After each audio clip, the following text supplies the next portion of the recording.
Assalamu alaikum warahmatullahi, masu kallon mu muna cikin shi gaba da wato kawo muku bayani akan power. Wannan shine episode namu na biyu. A darasin mu na farko mun muku bayani menene power, inda muka ce power shine wato saurin yin aiki. Idan mutane biyu misali suna yin aiki, zaka ga ɗaya ya riga ɗaya gama aiki. Wanda ya riga ɗayan gamawa shi ya fi power. Power kawai is the speed of your work. Saurin yin aiki. Power din is equal to work over time, shine formula.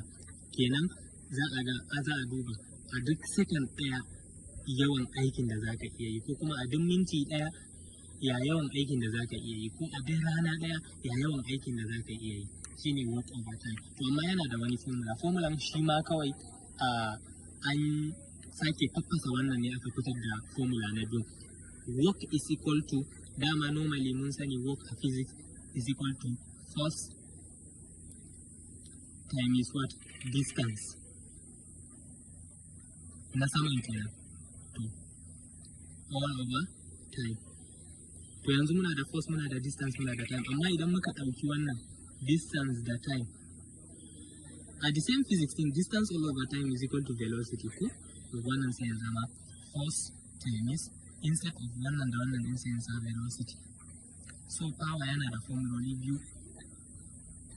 First time is velocity, so P is equal to W all over T, which is also equal to force times velocity. So yana da waɗannan formulolin biyu. So idan aka baka wani question ko exams ne ko test naka, kawai power is equal to work over time. Sai ka duba, in an tambaye ka power, dole za a baka work da time, sai ka yi applying din su a cikin formula, ko kuma za a baka force da velocity. It depends on dai wasu data ne aka baka a cikin question.